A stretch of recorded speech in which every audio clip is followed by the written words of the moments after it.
Start to notice when you feel lukewarm about something. Start to notice when you feel a little uncomfortable about something, so you don't have to have a relationship with yourself where when you're looking at the fear of the unknown and you're looking at your misery and your current situation, you're not willing to jump into the fear of the unknown only when you're so miserable that you can't believe it. My wish is for people to do that much earlier. Ladies and gentlemen, welcome back to another very special, as always, episode of Next Level University, where we teach you how to level up your life, your love, your health, and your wealth. We have a very, very special guest today. She is a counter-terrorism professional turned career coach, author of the book U-Turn, host of the U-Turn podcast, and she is also a very incredible speaker who has 2 viral TEDx talks that I actually watched today. We are sitting down with the one and only Ashley Stahl. Ashley, what is going on? Hi, thank you so much for having me. Of course, we are grateful that you are taking the time out. So your thing is helping people. One of your things is helping people with understanding their careers, understanding where they want to go next. And one of the things you talk about, as in your book and your podcast is titled, is a U-turn. Yeah. What is a U-turn, and how does somebody know when it's time to make a U-turn? Yeah, it's a U-turn, a Y-O-U turn, because I think far too often when something's not working, we can turn into this pendulum where we go from one direction completely into the other, the opposite way, when I think the real answer is a Y-O-U turn, coming home to yourself. And I think that that moment where you decide it's time to make a U-turn, you get radically honest with yourself about some area of your life that isn't working. And, I think the average worker uses the word fine to describe how they're doing. And I think anyone who says that they're fine, they're just not in touch with their pain. So my intention through my work is to really help people make that U-turn and really reconnect to the essence of who they are. And it's hard sometimes to be yourself in a world that is so noisy. Being happy can be hard. I mean, just living is an achievement. The amount of work we have to do to go to school, support ourselves, show up every day, have kids, have a dog. I mean, there's just so much that it takes to actually exist, that it can be tempting to just get caught in that noise and forget who we are. Go ahead, Alan. So when you say get in touch with your pain, Yeah. Kevin and I have been on that through line for quite some time of like, so at 26, we had our sort of midlife crisis, both of us. He had a suicidal situation. I had a car accident. And after that, we got very in touch with our pain and our past. And we did a U-turn, big time, a Y-O-U turn. Mm-hmm. So when you say get in touch with your pain, what exactly are you referring to, and how does somebody do that? I think usually your pain is what you're avoiding or what you're pushing down. And I actually have found that there seems to be 3 lily pads in people's career.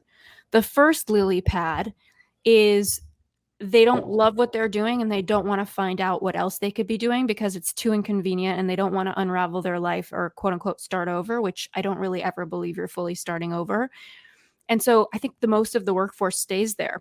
And with 70+% of the workforce on the job hunt at any given time, or just receptive to a new job, I don't actually think people are job hunting. I think people are looking to scratch that itch that they feel. They're really just clarity hunting, in my opinion, most of them.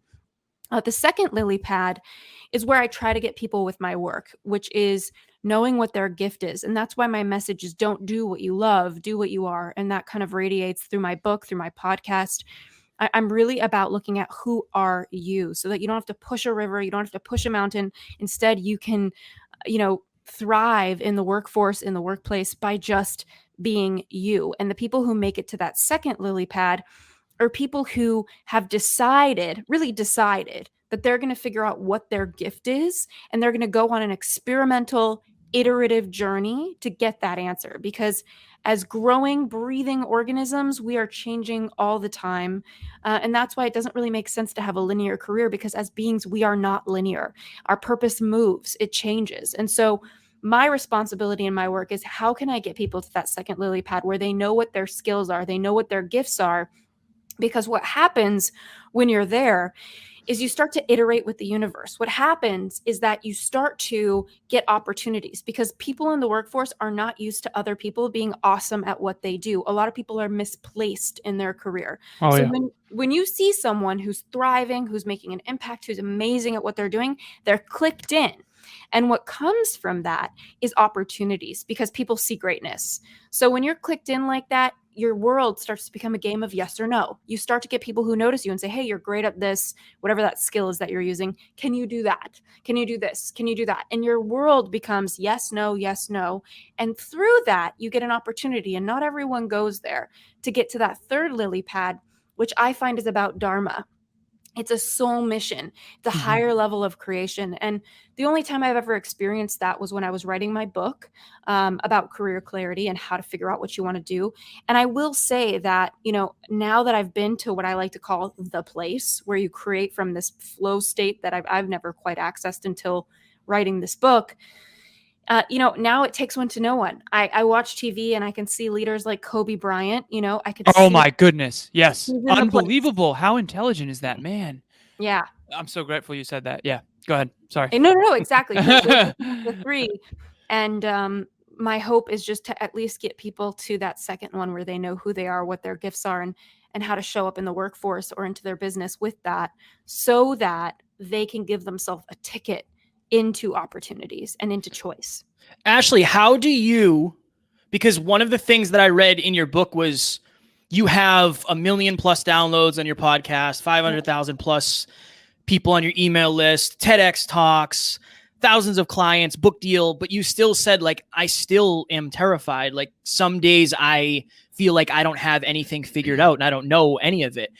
What do you say to somebody who is beginning to get the opportunities and they have to decide whether to say yes or no, but they're afraid to say yes to really lean into whatever that greatness is that they have inside of them? My message would probably be, who you are always wins. So whether you want to face it or not, it's going to bleed through. It kind of reminds me, like, when I was a little kid, I didn't like slumber parties because I always liked sleeping in my own bed. And every time I'd go to a slumber party, I knew somewhere deep down that I wasn't going to last, that around 3 a.m. I'd be calling my mom. But I was in denial every time I'd go to the slumber party. And then sure enough, my mom would say, can you just stop saying yes to these? And it's kind of like a very small example for who we are in our career, in our lives. You already know what you need to know. And the truth of the matter is, if you don't like where you are, or you're not using your gifts where you are, there's a lot of shame in the workforce. And the workforce is built on an extrovert too. The workforce is very much built in a way where it prizes extroverts, whereas, half of us are introverts. And so I think really knowing, who are you from an energy standpoint? Are you introverted? Are you extroverted? In my case, I was diagnosed with Lyme disease, which means that my energy levels can wane. And while I've been very healthy and asymptomatic most of the time with it, calculating my health, calculating whether I'm an introvert or extrovert, has been so crucial for my own career fulfillment. So I would say who you are always wins, and really listen to that intuitive nudge in you, because if you're not living life, it's going to live you. And eventually the universe is going to hit you with a 2x4 and make you listen. Ashley, I jumped out of my seat when you mentioned Kobe Bryant, and it's not because of Kobe. It's because the more I've matured and grown, the more I can recognize certain people who are living in what you refer to as their dharma. Yeah. And it's so clear to me when people are not. It is so clear to me when people are living outside of their calling. Yep. Can you help our listeners identify? This might as well be called the Mirror Podcast. We're not here just to make people feel good. We're here to help people become more fulfilled by doing the hard and necessary work. Yeah. How does one of our listeners identify whether or not they are not living in their calling? Now, it's never 10 out of 10. I'm always in my calling. Even you admitted, like Kevin mentioned, like, I still feel lost sometimes. Great. Yeah. Okay, I'm lost. Now let me refine myself. Let me refine myself. Let me redefine myself. Let me evolve, but let me stay through that through line of who I am. So for our listeners, what are some indicators that they're not living in their calling, like you or Kobe Bryant or someone who really is or has found that? It's so funny. What a great question. I don't get asked that very often, but it feels like a really important question. I would say, our gut, it also coined our second brain, is for a reason. I mean, there's 200 million, if not more, neurons in our gut, which is the size of a cat or dog's brain. So we're constantly getting feedback in our gut. And I would say, when you feel a little nudge or a breadcrumb or called towards something, that's a message. When you feel your stomach sink, there's an intelligence to that. When you feel butterflies. So I think one way that you know you're off path is when your body doesn't feel good, when you feel a sense of contraction or you feel a sense of oppression. So it's really important to be able to ask yourself, How is my body relating to my career? When do I feel expansion? When do I feel contraction? Maybe, another way that you can know if you're on course or off course is just your energy level. A lot of people feel like they're low on purpose and low on or low on energy. And I just think, you know what, you're probably low on purpose, because if you give someone something that they really feel connected to, suddenly they find energy everywhere to go do it. So if you're super low on energy, if your body feels a sense of constriction or oppression. Another area that there's two core dynamics in your career. The first one is the what, and the second one is the how. The what of your career has to do with your core skill set. And I write about that in chapter 2 of my book. I believe that there's 10 core skill sets that exist in the workforce. And your interests, if you're interested in sports or fashion or whatever, those are a backdrop to what your skills are. So first you got to look at the what. And I would say most of the time when people are not happy in their career, it's either the skill that they're using, the what of their career, what they're doing from 9 to 5, how they're carrying out their mind, their body, and their heart, or it's the how, which has to do with their core values. Your core values are the non-negotiable principles by which you live your life. And it's so important to ask yourself, what are my non-negotiable core values? Because in the way, the what of your career, the skill set, is the foundation for how you're using your energy throughout the day. The how, your core values, are a filter for what's a yes and what's a no for you. So let's say your number one skill is words. That's my core skill set, and that comes from my list of 10 core skills. And my top core value is integrity. And I'm a salesperson using words to turn it into money for a business, right? So in a way, I'm using my core skill set. So the what is clicked in. And maybe I love sports. So I'm a salesperson at a sports company. So I'm catering to my interests, I'm catering to my skill, but I'm selling something I don't believe in. If you value integrity, you are going to have a visceral experience of your job. And that's why it's so important that you are able to tune in and say to yourself, what is it about my work that isn't lining up? Whether you're a business owner or in corporate, is it the what? Is it the skills?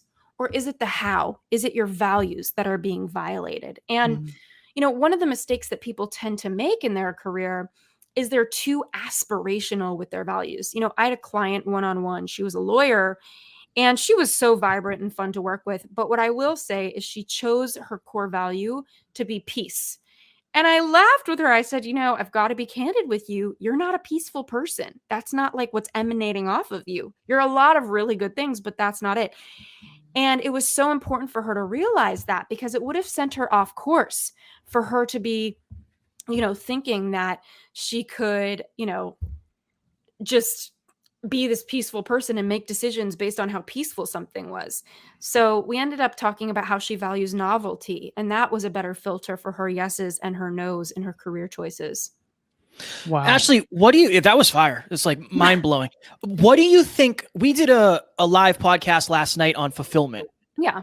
And a lot of what you're saying is like, it makes a lot of sense of like, well, your core values and what you're doing and what you're actually good at and your aspirations. What do you think fulfillment is, and where do you think it comes from? I find that there's happiness, which is kind of a state of, a passing state of the moment. And then there's joy, which is like an innate state of being. And I have a lot of joy. I think that comes from my mindset, but I do think your fulfillment is directly tied to how willing you are to be honest with yourself when something's working or when it's not. And a lot of that has to do with trusting yourself. So I would say trusting yourself, cultivating a sense of intuition, which everybody has it, whether they're cut off from it or not, is one of the most crucial tools that you have for a sense of fulfillment. I give keynotes all around the world on fulfillment. I have one in a few weeks in Las Vegas. And, no matter who you are, if you don't know what your values are, if you haven't taken the moment to define what success means for you, and even your core values, if you haven't taken time to define them. I had a client who told me his core value was adventure. And when I asked him what that meant, he said skydiving and all these adrenaline-seeking hobbies. And another client, she told me adventure was her core value, but for her, that meant trying new restaurants. So we are all very different in how we express our values. And so that's a very important part of the equation when it comes to fulfillment. Can I follow up real quick, Alan? Do you mind? Yeah. Of course, brother. Absolutely. One of the things that I loved about your book was, and I'm listening to the audio, so I keep saying the book, but the audio book, is you talked about the money mindset and money blocks.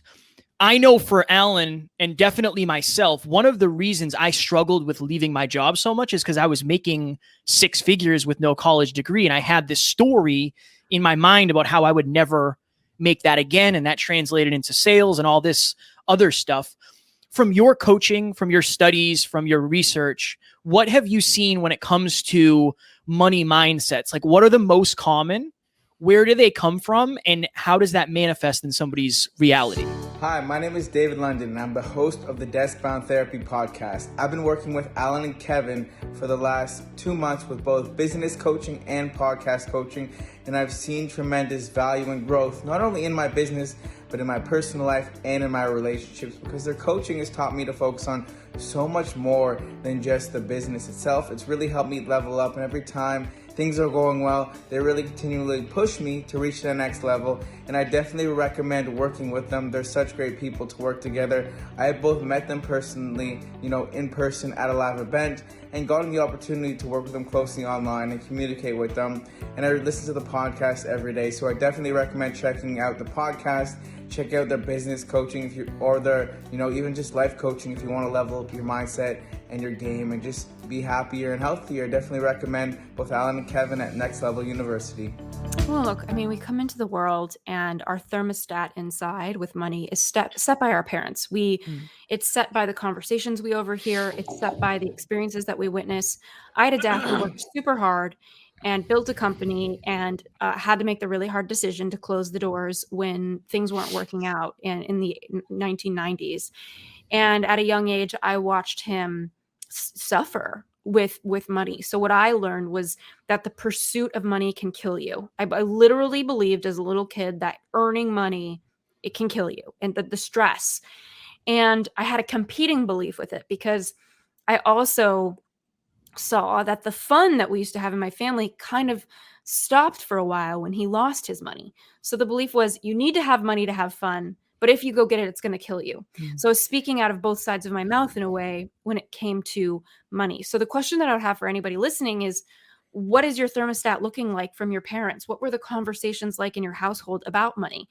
And I would say that, as someone who built a company, did millions of dollars in revenue, lost millions of dollars in revenue, I've learned that sometimes debt is a highly responsible choice. You're investing in your future. You're investing in something you want. Other times, debt is just a form of denial. It's a form of impatience. It's wanting something sooner than you can afford to have it. It's not looking at the numbers. It's denying that the numbers are there until they're so big that you have to listen to them. Or it's a highly responsible choice that you've planned for. So it's important to just kind of take a look at how is money showing up in your life and what is the story that you have about money, because money is neutral. And my mom used to say to me all the time, Ashley, money doesn't grow on trees. And I was such a little smart kid. I'd say, yeah, it does. It's paper. And so, it's like money is neutral, but how we tend to hold it is not. These are just some of the thoughts that I have about money. Ashley, you've done some inner work. It's Yeah. awesome. So Thank much, you. actually. This is great. So I was researching earlier and one of your posts talked about how Tom, Dick, and Harry, I don't think those are the words you used, go in and they ask for a raise. Yeah. And because traditionally the feminine energy struggles with numbers, you think it's the feminine's responsibility to claim their power and actually go in and ask for what they're worth. Yeah. Can you go into... So, and again, I just want to, for our listeners, left brain, right brain. The left brain is the engineer, the structure, the mathematics, the science, the discipline, all that stuff. The right brain is creative, intuitive, warm, loving, relationships, that kind of stuff. And you have to work in harmony between your masculine and feminine, your left and your right brain. And the better you can do that, the more effective you can be. This is why you have so many really, really wealthy people who are great with money who have terrible relationships. And this is why you have some people who are amazing in relationships and love all their friends and family, and they're amazing, nurturing, wonderful souls, but they're broke. Yeah. So how have you reconciled your masculine and feminine in this regard when it comes to numbers, and how can you help our listeners do the same? Yeah, I think that the trademark of an evolved soul is the ability to move through both the feminine and the masculine. I think that the masculine is necessary, the feminine is necessary. To me, the masculine is anything that moves with focus, and feminine is the receptivity and kind of like the soft skills like trust, receptivity, versus the masculine is carrying things out, logistics, execution. And the world needs both.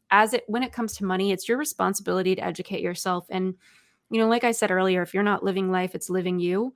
And so I would say doing that mindset work of saying, I won't save money because, or what comes up for you when you think about saving money or honoring your goals, if you have some sort of limitation with doing that.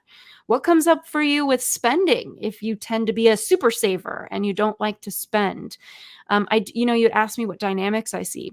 I see people who are very free with money, or I see people who hold on very tight with money. Both of them the people who hold on tight, they have scarcity. And the people who are very free and liberal with money, sometimes there's a level of, fun. And then other times there's a level of denial, like they're not responsible with the numbers. So I would say educating yourself and taking that time is really important, surrounding yourself with people who understand it, and also choosing what works for you. So I personally like to invest in real estate. I find it more stable and more like something that I can calculate, and it's worked for me. Everybody's going to be different. If you're more of a risk taker, maybe you want to invest in crypto and Bitcoin. Maybe if you are interested in the stock market and you're more into following the stocks and what's coming in the future, that could be fun for you. It's important to also make it fun for you and take a look at where you are stimulated when it comes to money. Ashley, looking back into my past, it would be very easy. I'll go back there. It would be very easy for me to hear an interview like this and be like, well, yeah, it worked for you, but it could never work for me. Like I could never be happy at my job. When you're coaching people, what are the most common, I don't want to say excuses, but like, what are the common things, the common patterns that you're dealing with to say like, well, you actually can have the life that you want. Of course, it's going to take some level of work and fear and overcoming things. How do you get people to break through those limiting beliefs of living your dreams or living your own version of success isn't for everybody? It's only for certain people. Yeah. I think that when I started my business, I used to think it was very cheesy when, I'd see on social media this idea that everyone has a special something. I consider myself to be 50% spiritual and in the sky and 50% on the ground, which I'm really proud of, that blend of mystical and practical. And so I used to kind of roll my eyes like, oh, maybe some people don't have a special something. Maybe some of us are just a dud. I don't know. There was some cynic in me that said that. But as I've learned over the past decade doing career coaching in my podcast and my books and my courses, I'm learning that everybody does have something special. And what breaks my heart is that if you get fired or you get laid off or you aren't good at your job, you beat yourself up and tell yourself you should have this skill or that skill when in actuality, everybody's a snowflake and you need to honor what your actual skill is. And that's really the point of my work and my book, is to help bring people closer to that clarity. So important. And Ashley, you just mentioned 50% spiritual and 50% on the ground. By the way, left and right brain. Very masculine and feminine. That's such a beautiful blend. My girlfriend and I got a new home recently, and we have whiteboards all over the house. And thank you so much. And she came to me recently very candidly and said, I feel like you've come way up in my genius zone, and I haven't come as far up in your genius zone. So for mine, it's mathematics, engineering, science, business, finance. For her, it's relationships. And we do relationship talks. We have, we do virtual events on relationships, intimate relationships and beyond, relationship dynamics. And so we were sitting there and we're like, well, why have you come up more in my genius zone than I have? And I'm like, oh, of course. We're doing all these things. We have clients now, all this stuff. We're not teaching math on the side, right? So what we decided to do about this was do what happened in Good Will Hunting, which is like put equations on the boards for her to go and solve. And so we did the first one today. I wrote it on her and I took a little picture of it, and, she works from home, so she's going to do it and send me her answer. But the reason we're doing this is because she's a natural right brain who's developed left brain. Kevin is a natural right brain, developed left brain. I'm a natural left brain, developed right brain. Righty or lefty? We're all righty or lefty. And I think all of our listeners should identify, are you righty or lefty? If you're lefty, you love numbers, you love structure, you love syntax. If you're righty, you love nature, you love relationship between things, you're very emotional. That's okay. Nothing's right or wrong. It's right or left. And my question for you, which one were you? And what did you do to develop the other one? Because honestly, very few people are well-rounded. I'm going to be frank. Most people are either the engineers I went to school with in the tech school, or the very like love nature, frolic on the beach type. And very few people are able to do both.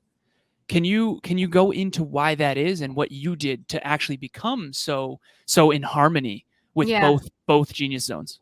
Well, I'm definitely more right-brained. I'm a creative. I was reading poetry books. I love Shel Silverstein, Where the Sidewalk Ends, when I was a kid. That I read that whole book in a day when I was like 8 years old. So I would say that's my innate being. I'm a highly creative person. Logic is sometimes tough for me because I lead with the heart. I lead with intuition. So one way that I've made sure that I'm supported as an entrepreneur is I hire very analytical people. So just kind of making up for my weaknesses there. Another thing is I have friends. I ask for feedback a lot when I'm making big decisions, and I'm intentional about who I ask.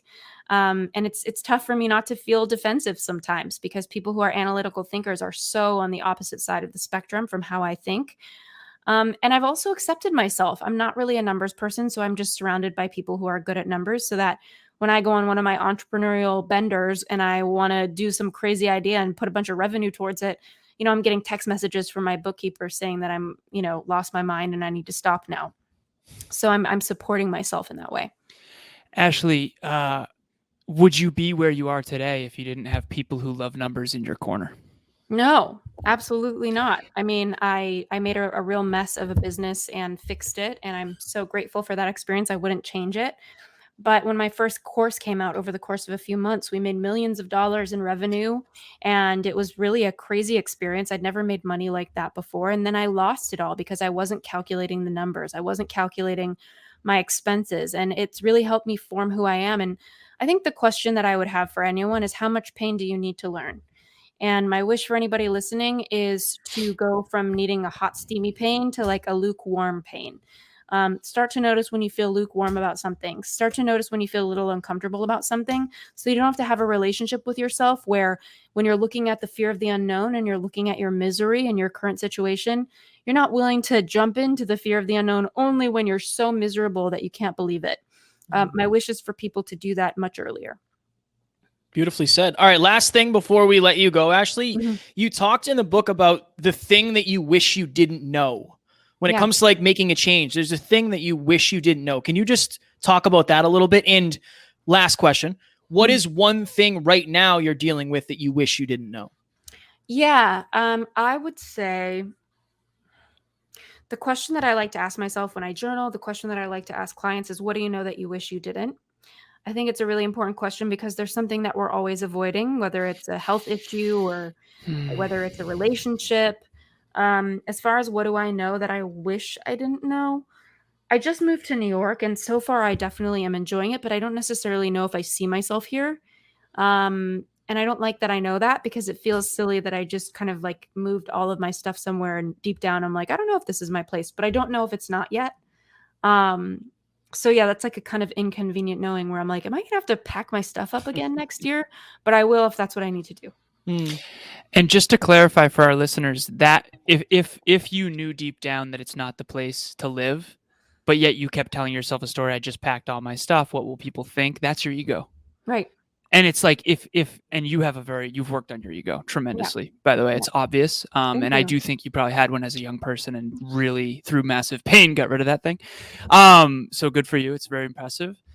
But I just want our listeners to understand a little bit of the deeper layers of what you just said, where it's like, imagine moving all of your stuff to New York City and then in your gut realizing like this might have been the wrong choice. Most people will pigeonhole that thing and stay in that story for years and years and years and live a life that is not true to themselves until a life or death situation, and then they change. Kevin and I were guilty of that at 26, and we did that U-turn you talked about. YO U-turn. Ashley, this was fire. It's absolute fire. Kevin found you, so he deserves the credit. This was unbelievable. I was creeping around and I came across your work, and the thing for us is heart-driven, very little ego, because it's hard to find people who not only know what they're talking about, but they know, but they don't have to really ego up with it. And it's just the no BS straightforward approach, I think, is just a wonderful way to go. And we want what's best for our listeners. And sometimes, candidly, it's hard to find great guests who we believe in, and we believe in you. I told you, you're very welcome. Thank you for joining us. I told you that I was listening to the audiobook. Talk to us about U-Turn and where people can find it, and also what is next for Ashley. Thank you so much for asking about my book. It's like Of my course. little baby in the world. It's a bright yellow book. Can't miss it. It's called U-Turn, Y-O-U Turn. Get unstuck, discover your direction, design your dream career. And it uses story to identify with you. And it has an 11-step roadmap to self-discover and figure out how to translate who you are into your career path and get clarity. It's available everywhere where books are sold. I love hearing from readers. So if you pick up a copy, message me on Instagram. I want to hear about it. And otherwise, you can find me on the U-Turn podcast. It's Y-O-U Turn. Boom. Ashley, this was... Go ahead, Alan. Just thank you so much. This is fire. I'm so curious about the 10 skills. Yeah. I'm not going to ask right now. Yeah, I got to buy the book.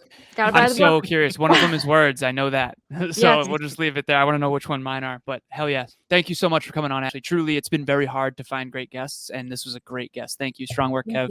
And thank you for coming. I can take very little credit because Ashley's the one who's done all the work on herself. Ashley, I know the listeners in the community are absolutely going to love you. Make sure you give her a follow. We'll link all of her stuff in the show notes. And Ashley, thank you so very much again.